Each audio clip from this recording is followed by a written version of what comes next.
Greetings everyone, welcome to Advanced. This is the Grand Chess Tour Finals, and with the white pieces we have Pragg, and with the black pieces we have Levon Aronian. They are playing for the third place, and this is the second classical game. The first classical game ended in a draw with Levon fighting, but he never really had a chance to be able to convert that to a win. But now it's Pragg and he's with the white pieces, so let's see if he's gonna have a chance in the classical time format, or he's gonna try and create some chances in the rapid and blitz.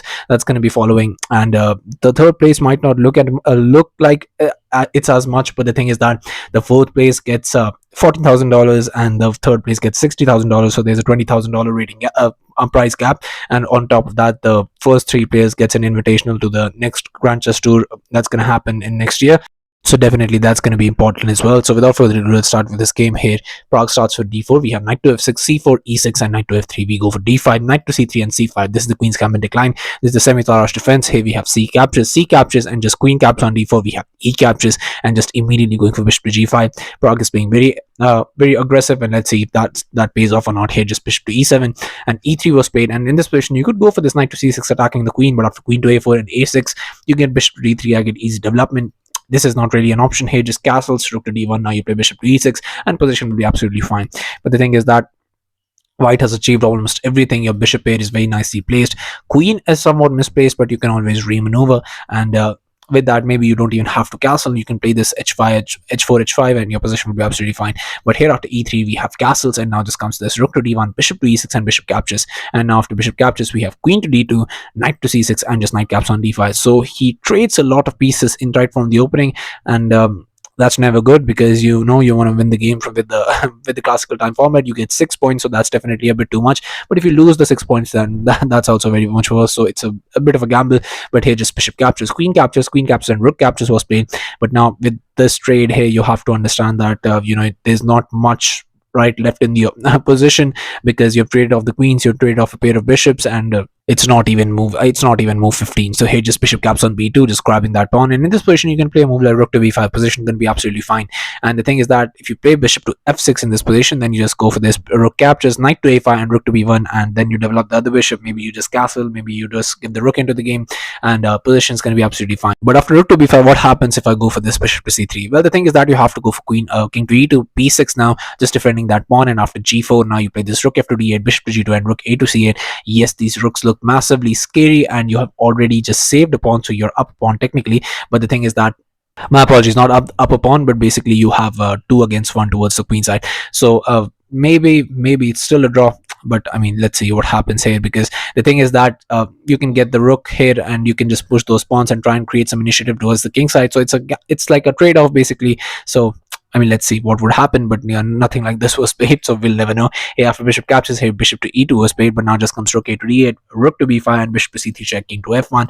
And looks bad for Pragg, because your king is on f1, your rook is not developed, but it's absolutely fine. Here g4 now, and now just going for bishop to b4. So similar moves as happened in that line. King to g2, now just comes bishop to c5, rook b to b1, rook to d6, and rook h to c1. So definitely the rooks are just absolutely amazingly placed, and all there is left is maybe just if there was a pawn here and you could just push this bishop off, because this bishop is extremely strong. That would be really good. But hey, just h6 was played. Now just comes h4, rook to e8, and rook to d1. We have rook captures, and just going for rook to d8. And if you go for this rook caps on d8, the thing is that after knight captures, knight to e5, you play f6, pushing the knight off, bishop to c4, king to f8, and after knight to g6, your position is fine. I mean, it's just a little bit of an advantage towards white, but if perfect play occurs, then most likely it'll still be a draw.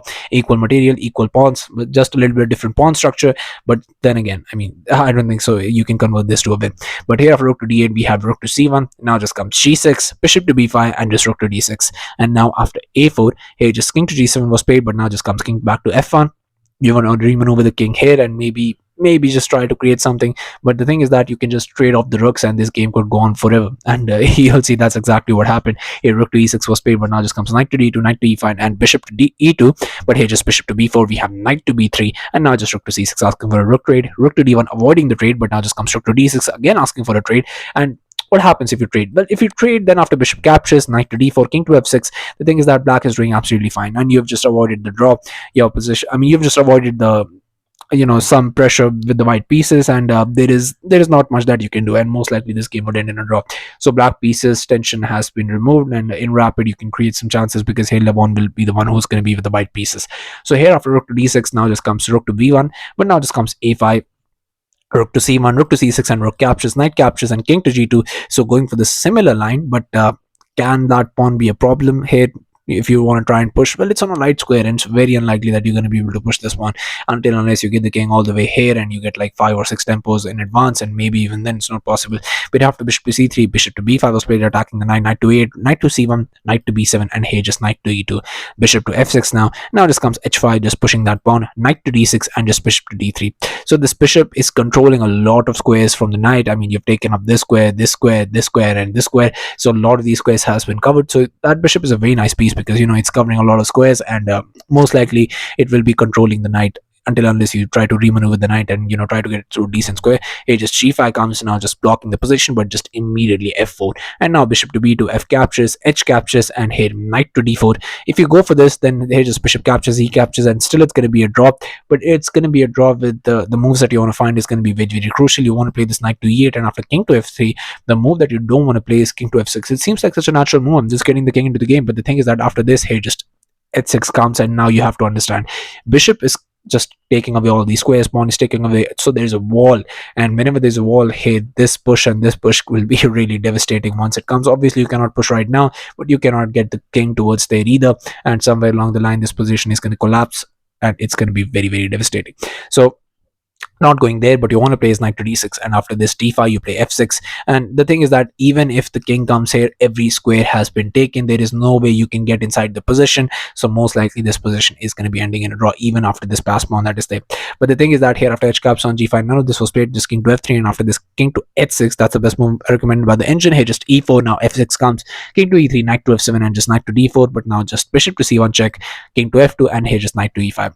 And here bishop is attacked, you have to move the bishop back, bishop to e2, bishop to a3, and here just knight to b5, bishop to c5 check, king moves, and now just going for the bishop back. So here what you want to do is maybe you can try to put some pressure here with the knight being there, but it's just very unlikely because it's on a dark square, so the bishop is controlling everything. You cannot push because that's a light square, and most likely what's going to happen is this game should end in a draw. Pragg and Levon could maybe just shake hands and call it a draw, but the thing is that Pragg is with the white pieces, he wants to try and put some pressure, so he'll play as long as he wants to. Here just knight to e5, but now just comes knight to d5, king to d7, bishop to b5, knight to f7, and now just going for king to h3. Knight to d6 was played, bishop to d3, bishop to d4, and just king to g2. And here just going for this knight to f7, bishop to a6, knight to e5, now just comes this bishop to c8, knight to c4, bishop to d7, and here just going for bishop to c5, knight to c7, and king to h6. And here just bishop to e6, now just comes knight to b2. So both players trying to get their knights remaneuvered to better squares, but even if you do, most likely this is still a draw. Pragg is a little bit better, but I don't think that counts that very much. Here just bishop to b3 was played, just defending that a4 pawn, and here just knight to d3, bishop to c4 attacking that, and just knight goes back attacking the bishop, bishop to e6, knight to d3 again, and just going for that. I mean, you can just trade off, you can just call it a draw right here, but after knight to e5, bishop to e2, both players here in this position agreed to go for a draw because there is nothing in the position, and that should have happened roughly 15 moves ago, but what are you going to do? So it was a decent match here. Pragg had some chances, but he traded off everything by move 14. I mean, still the game lasted for 71 moves. That's absolutely crazy. But again, Pragg trying to convert, but he was not able to find the right moves. I mean, there was barely any life in the position after you had traded everything. But you could have still had some pressure if you didn't trade rooks, but I guess you don't want to over push in a position like this where there's no life in the position. I mean, you want to press in chances you get, but in chances where there is no chances in the position, there's no point in pushing like that. So it was a draw. I guess they called it the game, but after there is going to be 2 rapid games, 4 blitz games, so we'll definitely have a definitive result tomorrow or today. So I'll be covering a few of those games as well. So thank you for watching. I'll be coming back with games like these, so stay tuned to the channel, stay updated, and I'll be seeing you guys very, very soon. Thank you very, very much for watching.